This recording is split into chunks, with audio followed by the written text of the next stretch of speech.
É um prazer estar aqui nesta aula do módulo 1, o que é superendividamento, o que é tratar o superendividamento.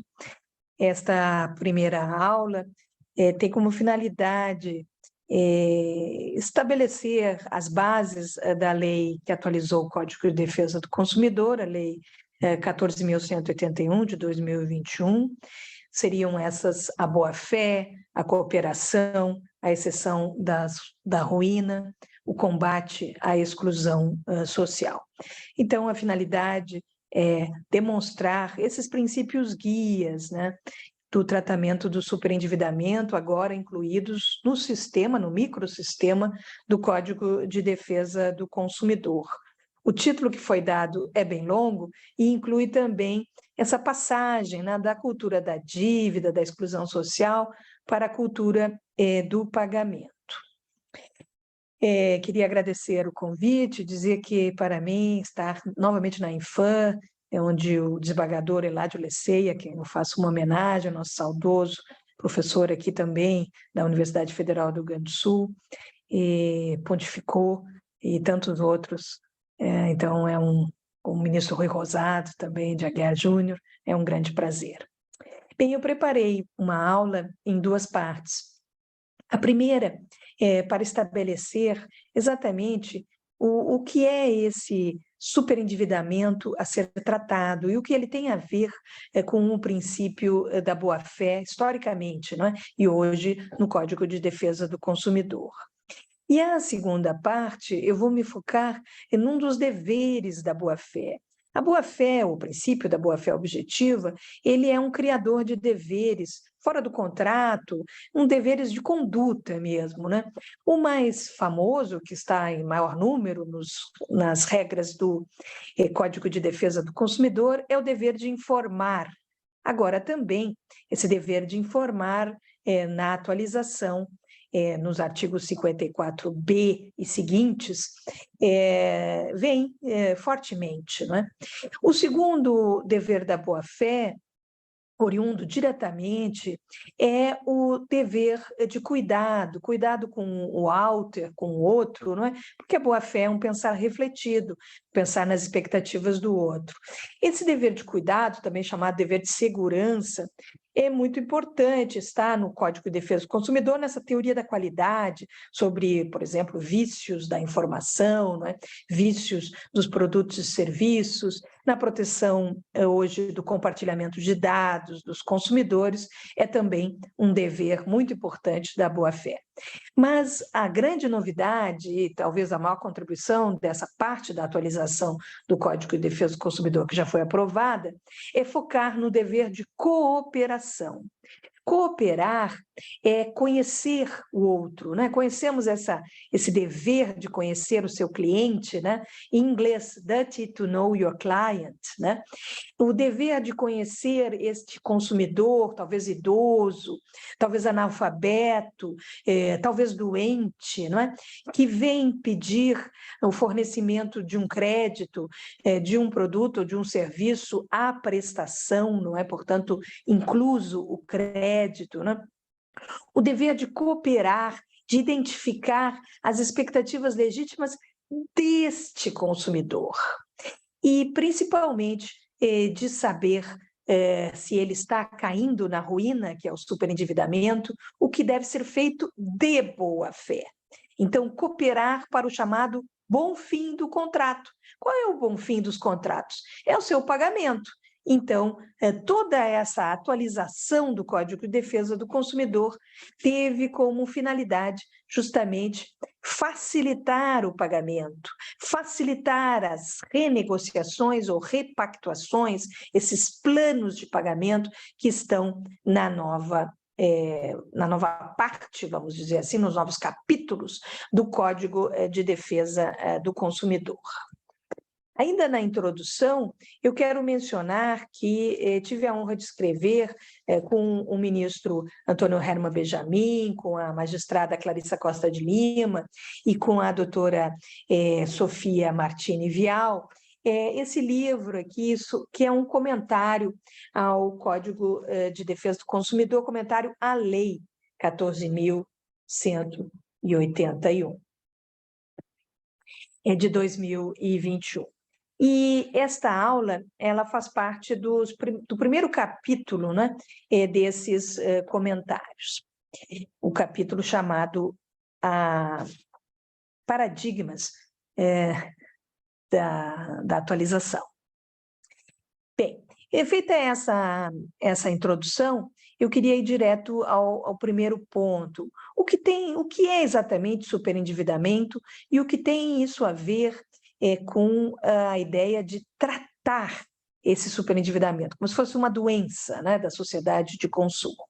Aqui nós precisamos definir superendividamento, está definido no artigo 54A, parágrafo 1º, do Código de Defesa do Consumidor atualizado, né? O ministro Benjamin tem chamado, inclusive, de Código de Defesa do Consumidor reformado, tal as mudanças de paradigma que eu quero aqui destacar, né?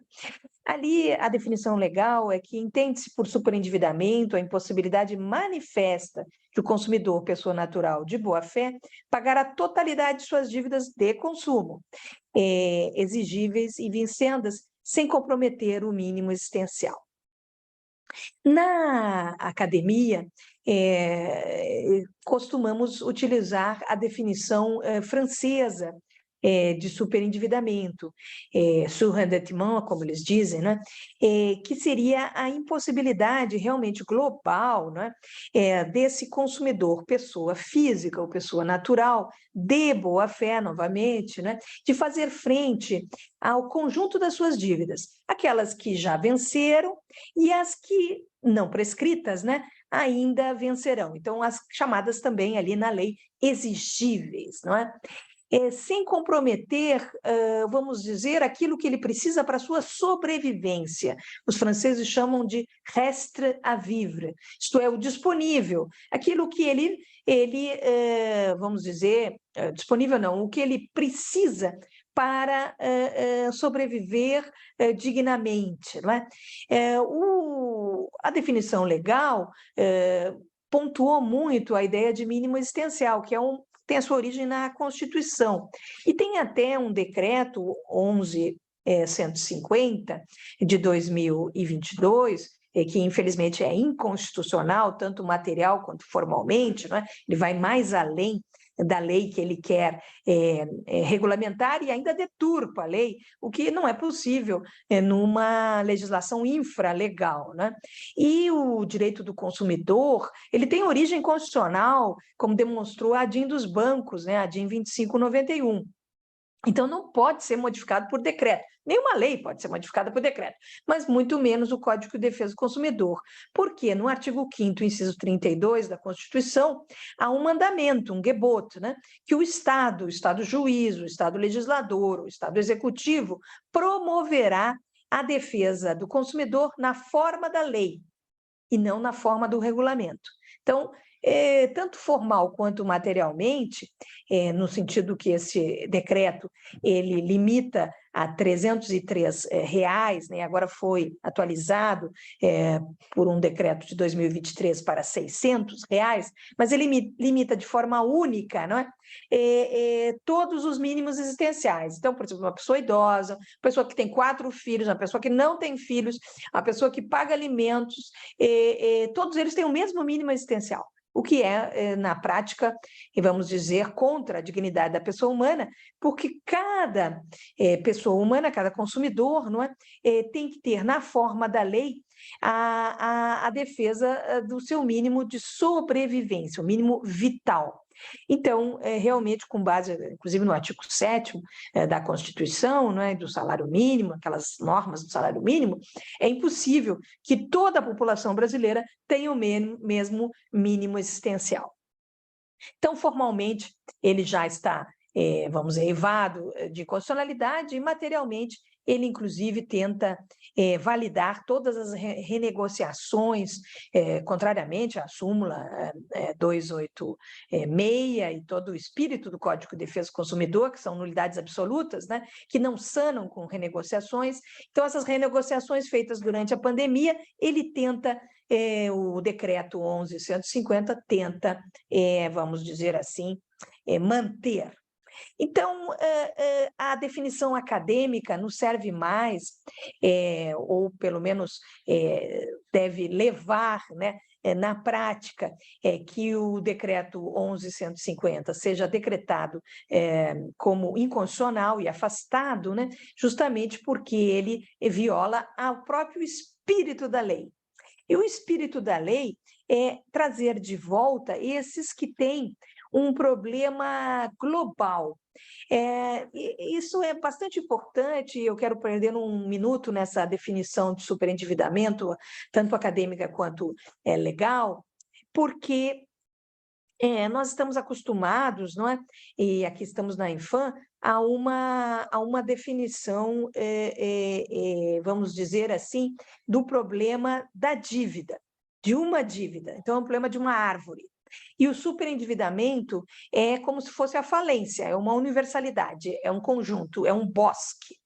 Então, no momento em que esse bosque, essas muitas árvores, podem ser árvores que estão sendo pagas em dia, por exemplo, o crédito consignado, etc., vão ser pagas em dias, né?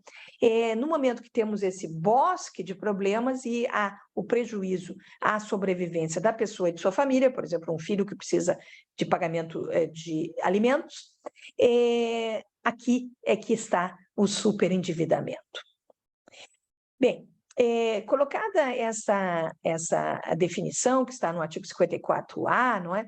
Esse novo capítulo, ele visa justamente combater, prevenir, né, principalmente o primeiro capítulo, prevenir o superendividamento através do crédito responsável e tratar o superendividamento no segundo capítulo, que é o capítulo 104A, 104B e 104C, são apenas 3 artigos, e o capítulo leva o nome da conciliação no superendividamento.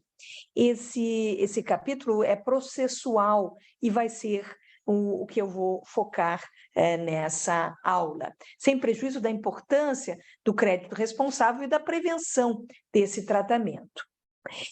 Ainda nessa primeira parte, eu quero mencionar que o superendividamento, esse problema global, né, do bosque, de todas as dívidas da pessoa, é considerado um risco sistêmico na economia, não é? Aqui há um belo trabalho do Banco Central sobre o chamado endividamento de risco no Brasil, que inclui já essa definição acadêmica de superendividamento.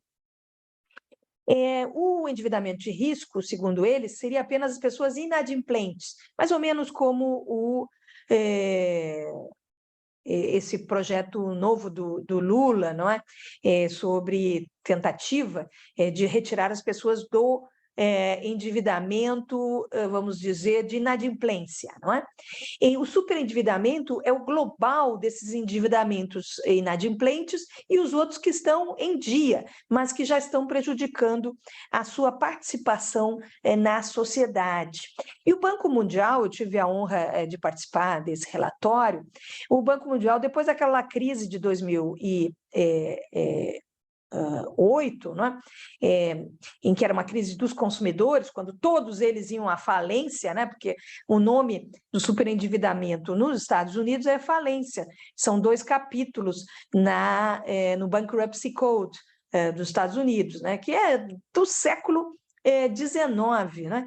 E já no início do século XX, naquela primeira crise financeira de 1928, 29, eles observaram que a maioria das falências eram de pessoas físicas, eram de consumidores, e não de comerciantes individuais.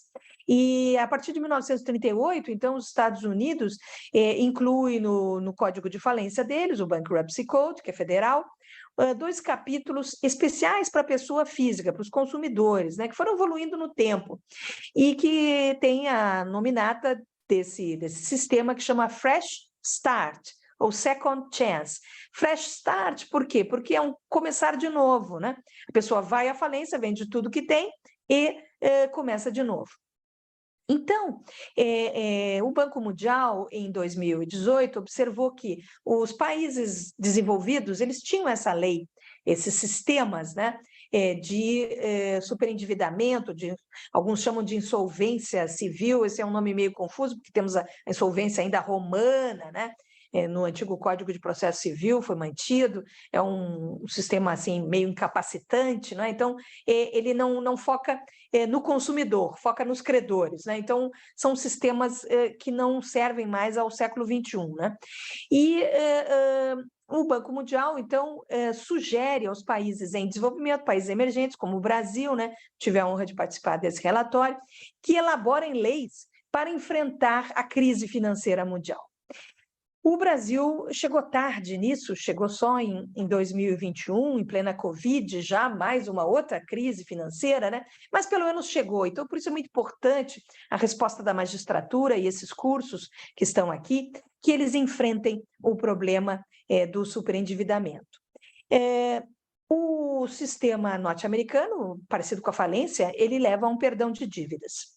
O sistema brasileiro, da lei do Código de Defesa do Consumidor, da lei 14.181, é mais moldado no sistema francês, que é o chamado sistema da reeducação.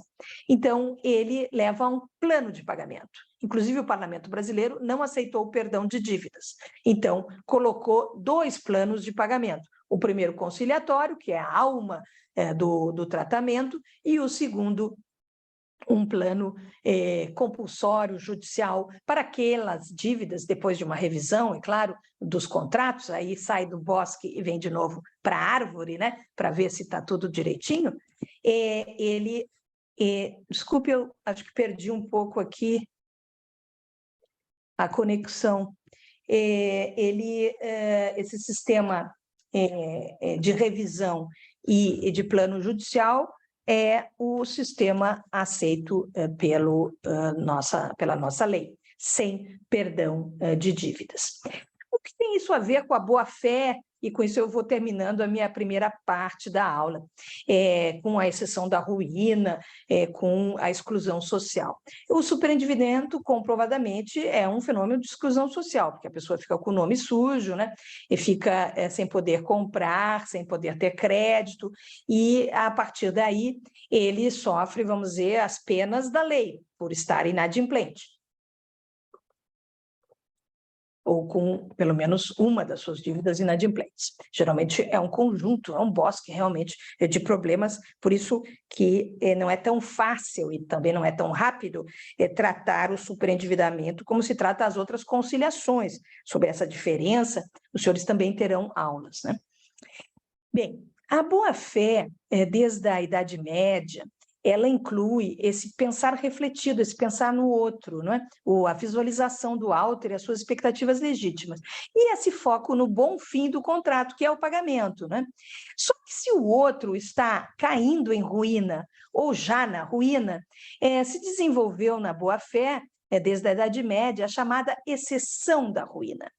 É como a inceptio non adimplente contratos e outras exceções.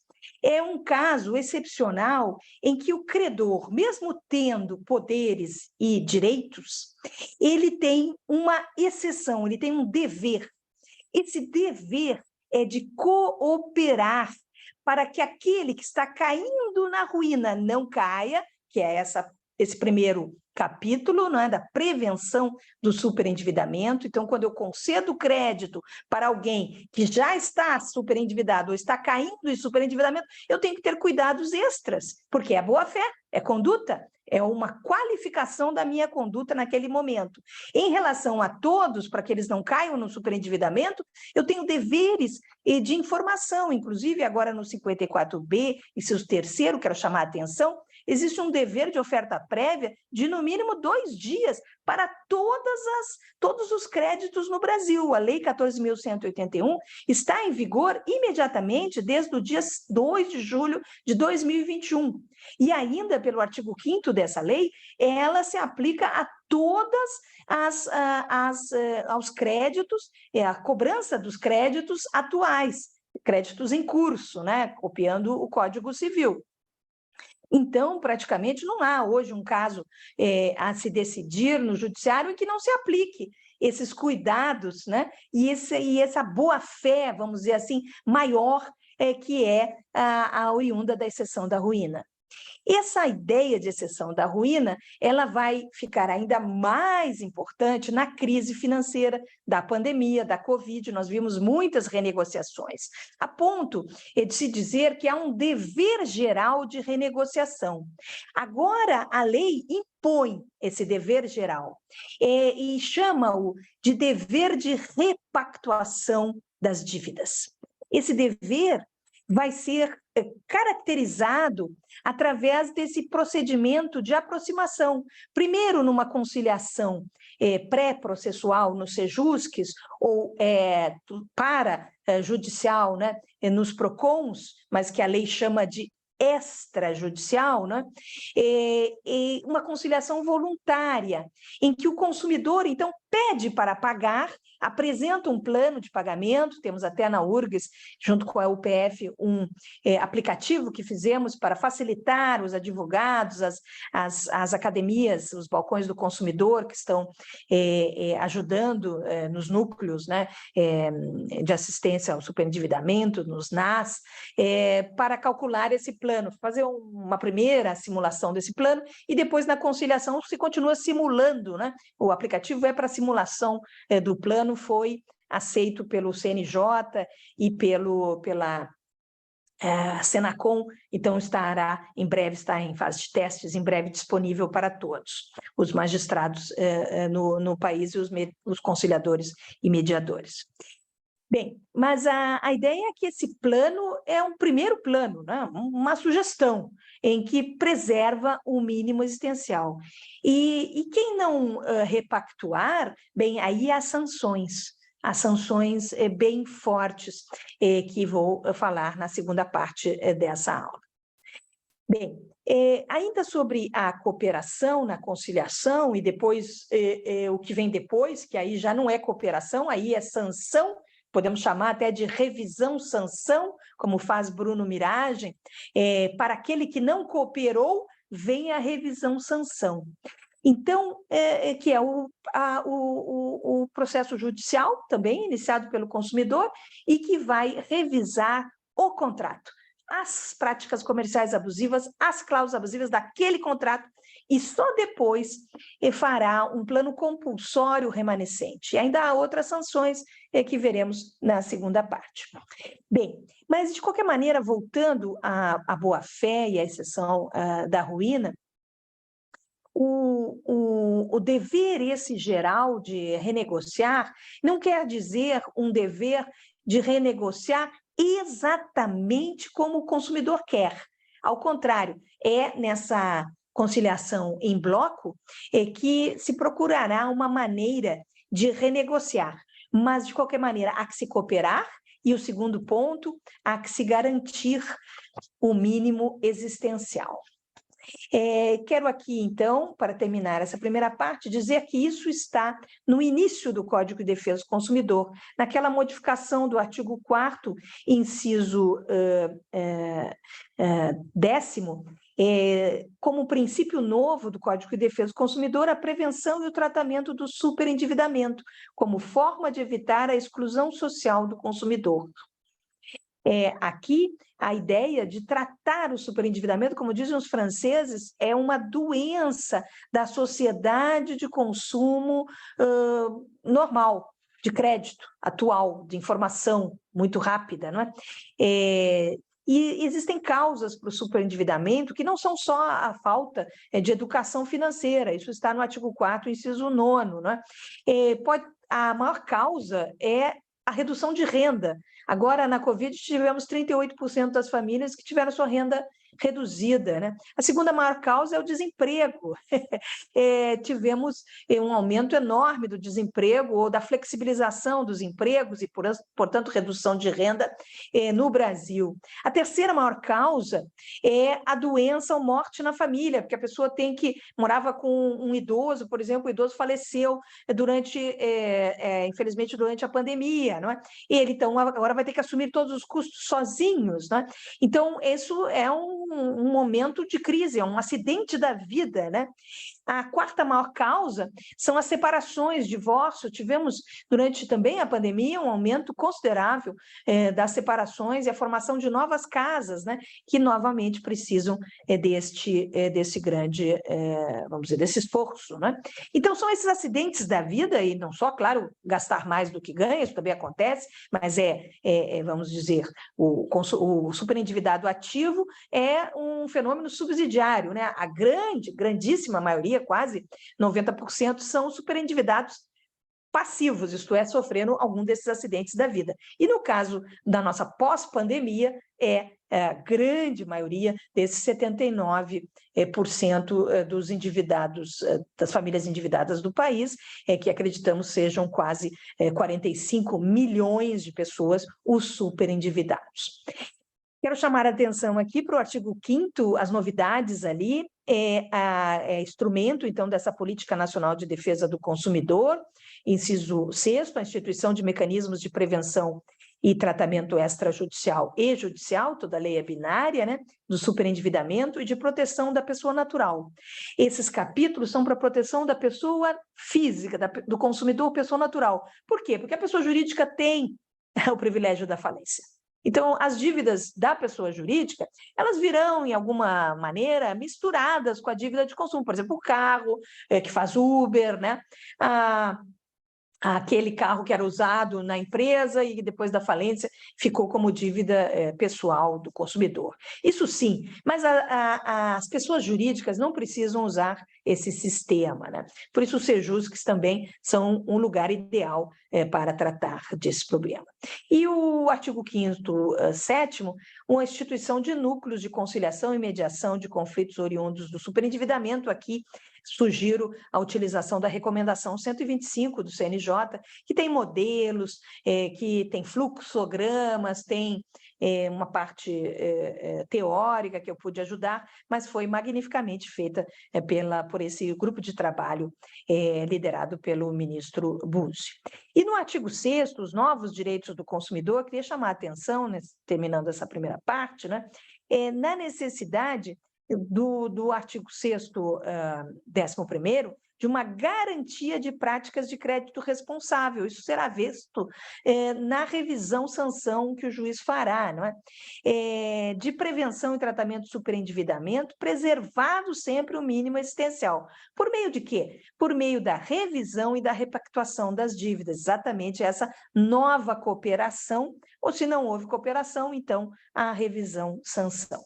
E o novo direito de preservação do mínimo existencial, na repactuação das dívidas e na concessão do crédito, que está no artigo 6º, inciso 12º do Código de Defesa do Consumidor.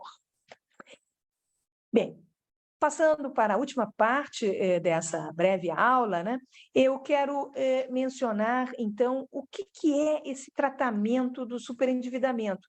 Esse problema da sociedade de consumo tem que ser enfrentado com a lei e com a atuação muito clara para ajudar as pessoas. E vou dar um exemplo aqui de uma pesquisa empírica que fizemos com mais de 6 mil casos anteriores à lei e agora com 134 casos, os primeiros, né, e 400 e poucos casos agora nesse ano, aqui no Sejusc Bancário de Porto Alegre, nós observamos que os mais endividados no Brasil são homens, arrimo de família.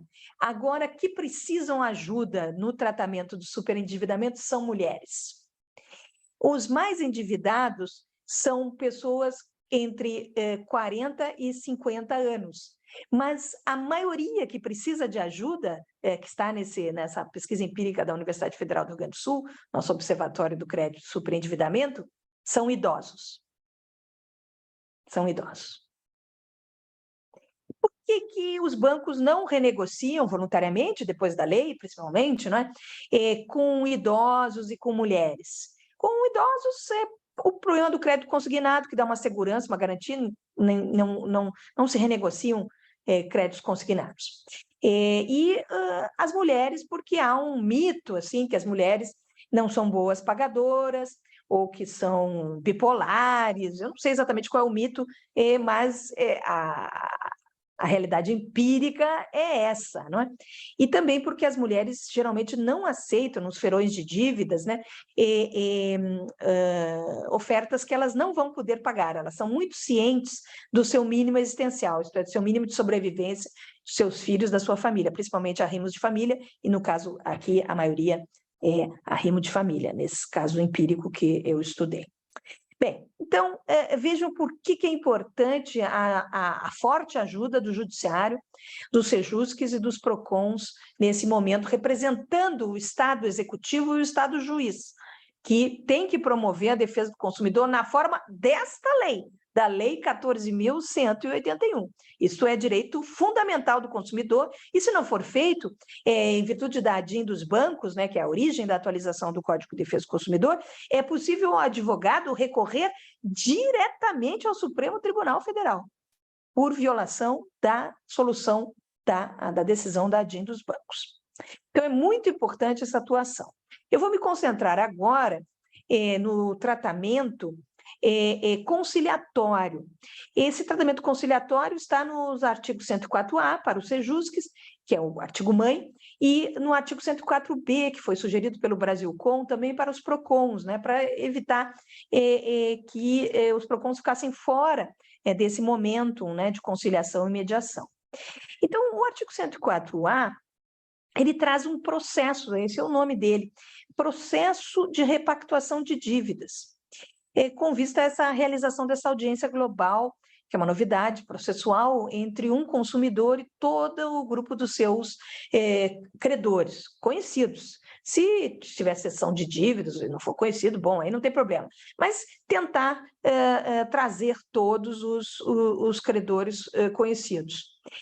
Para isso tem um formulário do Observatório do Crédito, que está na recomendação 125 do CNJ, perguntas, né, se a pessoa, por exemplo, é analfabeta, se a pessoa é idosa, aí tem algumas perguntas especiais ali nesse formulário. Mas, então, a pessoa vem e vai fazer uma audiência global. Essa audiência global tem como única finalidade, é o nome iuris do processo, a repactuação das dívidas, no seu global, né?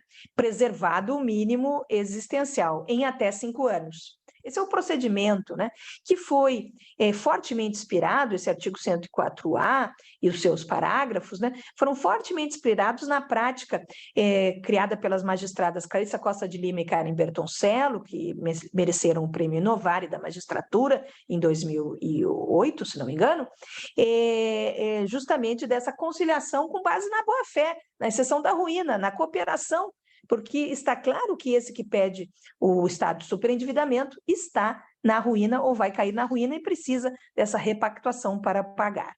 Ali nos parágrafos se diz como se fará, então, essa repactuação, medidas de dilação, paga-se primeiro os menores e depois os maiores, se pode pagar um pouquinho cada coisa, enfim, ou se pagar um primeiro e os outros, né? E nesse sentido, o plano, o aplicativo Concilia Super App da URGS e da UPF ajuda nessa formação dos planos.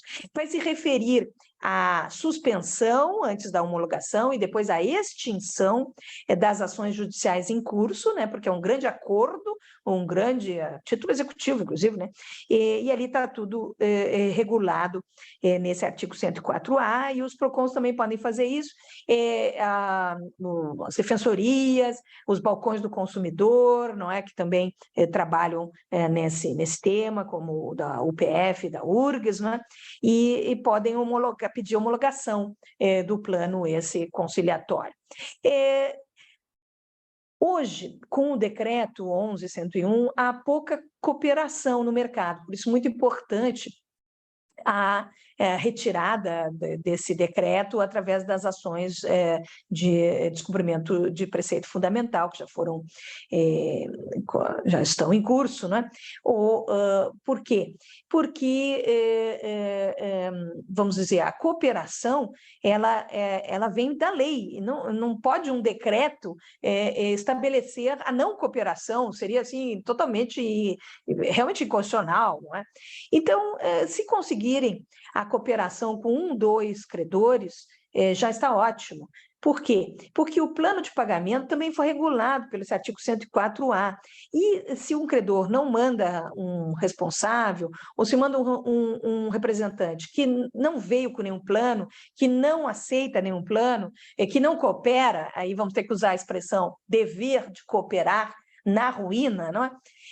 Que está violando fortemente os seus deveres novos legais, positivados, postos de cooperação e conduta conforme a boa-fé, o parágrafo 2º afirma, né, que o não comparecimento justificado ou do credor ou seu procurador, com poderes especiais e plenos para transigir a audiência de conciliação, de que trata o caput desse artigo, acarretará, então é um mandamento, né, a suspensão da exigibilidade do débito e a interrupção do encargo da mora, bem como a sujeição compulsória ao plano de pagamento. Se o montante devido for certo e conhecido pelo consumidor, devendo o pagamento a esse credor ser estipulado para ocorrer apenas após o pagamento daqueles credores que compareceram, que dão descontos, que participam ativamente, cooperam ativamente na solução da ruína do superendividamento do consumidor, né? Então, esse é uma sanção, ou vamos dizer que a própria lei previu a não cooperação. Para a dívida, congela, tem esse plano de pagamento, que vai ser pago em 5 anos, e depois só o consumidor pode entrar com o plano judicial, que é o artigo 104B, e com isso eu passo para a última parte da minha aula, que já está longa demais, né? O plano judicial, ele virá também de forma binária, em 2 fases, não é? Porque o artigo 104B, ele estabelece um nome iuris muito importante para o processo, né? Ele diz que o juiz, a pedido do consumidor, instaurará o processo por superendividamento para a revisão e integração dos contratos. Esse é o nome iuris, para a revisão dos contratos e integração das lacunas criadas pelas nulidades absolutas, que serão, vamos dizer, objeto dessa revisão, né, desse reolhar das práticas e cláusulas abusivas deste que não cooperou, deste que não conciliou, não é? E o nome do processo por superendividamento, do 104A-B, desculpe, vai mais além e diz: e repactuação das dívidas remanescentes. Então, depois da revisão, depois da conciliação, né, que é a primeira fase, depois da revisão, que é o ofício do juiz, aqui não há que se falar em súmula 388, que é uma súmula sobre cláusula abusiva, que é a lei, né? O ofício do juiz é a revisão e a integração das lacunas. E se a dívida for rígida, se ela não for abusiva, se ela não está prescrita, sei lá, né? Pode ser que ele não tenha vindo porque a dívida está prescrita. O consumidor quer pagar, mas a dívida está prescrita. Ninguém impede ninguém de pagar uma dívida prescrita, mas ele não veio, aí fica para o judicial. Aí, quando vai fazer o judicial, já prescreveu a dívida. Então, não tem dívida remanescente. Ou as práticas comerciais foram do assédio, que é essa nova figura, né, do artigo 54C, inciso 4º, assediar ou pressionar o consumidor para contratar fornecimento de produto, serviço ou crédito, principalmente se tratar de idoso, analfabeto, doente, ou em estado de vulnerabilidade, ou envolvendo o prêmio, né? Então, ao fazer essa revisão, temos que revisar, houve a oferta prévia, houve entrega da cópia do contrato, houve as informações obrigatórias, o consumidor pode indicar a fraude ou o erro, né, que está no artigo 54G, tem todo um artigo sobre fraude e erro, né? Agora estamos com tanta dificuldade, com tantas fraudes para idosos, tem um artigo especial no Código de Defesa do Consumidor nessa parte de prevenção, né? Aí na revisão vamos ver todo esse pacote aí, se houve se ocultou alguma coisa, né? Já tínhamos o artigo 46, já tínhamos o artigo 39.4 do abuso da fraqueza dos idosos, né? Dos analfabetos, mas agora nós temos muito mais pedagogia nesse capítulo de prevenção do superendividamento. Então, o magistrado vai ver tudo isso e vai fazer, e aqui eu não quero chamar de revisional, porque nenhum magistrado gosta das revisionais, é uma revisão-sanção. É o processo por superendividamento para a revisão dos contratos. É o nome iuris do processo, não tem como fugir disso. E aí depois vai ver quais são as dívidas remanescentes. Nesse caso, também há uma sanção para aquele que não cooperou. Por quê? Porque o 104b, parágrafo 2º, quando o juiz vai fazer esse plano compulsório, ele pode ter um administrador, pode usar esses aplicativos, né? E pode usar tudo o que aconteceu também na audiência. Isso é uma novidade que está lá no parágrafo 1º, né? Então, puxa, lá na conciliação ofertava 80% de desconto, né? E por que não aceitou se ofertou 80% de desconto? Bem, enfim, então tem que ver quais são as práticas comerciais, né? Para ver se a dívida e deve ser paga. Se for rígida, deve ser paga, porque não há perdão de dívidas. Aí, no parágrafo 4º, e com isso vou terminando, esse plano judicial compulsório, ele deve ser pago só depois dos 5 anos. E como as pessoas ganham muito pouco, né? A maioria dos superendividados ganha até 5 salários mínimos, 3 salários mínimos vamos dizer, quase 80% dos superendividados, vai demorar 5 anos. Então, esse plano compulsório é para vir depois, então, em mais 5 anos. Então, dá 10 anos tudo, né? E esse plano compulsório já congelou a dívida lá na conciliação que ele não participou, não é? E ele ainda deve ser só referente ao principal, para não haver enriquecimento sem causa do consumidor. Mas, para calcular o principal, tem que calcular o que ele já pagou também. Por isso, inclusive, é possível nominar um administrador, tipo uma falência, assim, para ver o que ele já pagou, que geralmente só paga juros, né? Mas a verdade é que tem que abater esses juros do principal, porque pelo fato dele não ter repactuado, pelo fato dele não ter renegociado, pelo fato dele não ter cooperado, essa exceção da ruína é fortíssima na lei e diz que justamente o juiz só vai assegurar o mínimo. E nós da academia já sugerimos, inclusive, porque ali se fala em correção monetária, o Parlamento brasileiro, que esse mínimo faça, vamos dizer, um cálculo, né, com correção monetária de tudo que ele já pagou para ver o que ele realmente tem que pagar e, eventualmente, devolva o mínimo possível para ele. Por quê? Porque é no fim da linha, não é? Ele já pagou 5 anos, todos os credores cooperaram e ainda vem esse que não cooperou. A sugestão que se dá hoje aos PROCONs e aos SEJUSCs é justamente colocar todos os credores nesse plano, todos os credores que aparecem ali nesse plano. Os que não aparecem, eles vão aparecer nesse momento judicial, porque aí o consumidor vai querer pagar eles, mas sempre depois, né? Então, é uma pequena falência,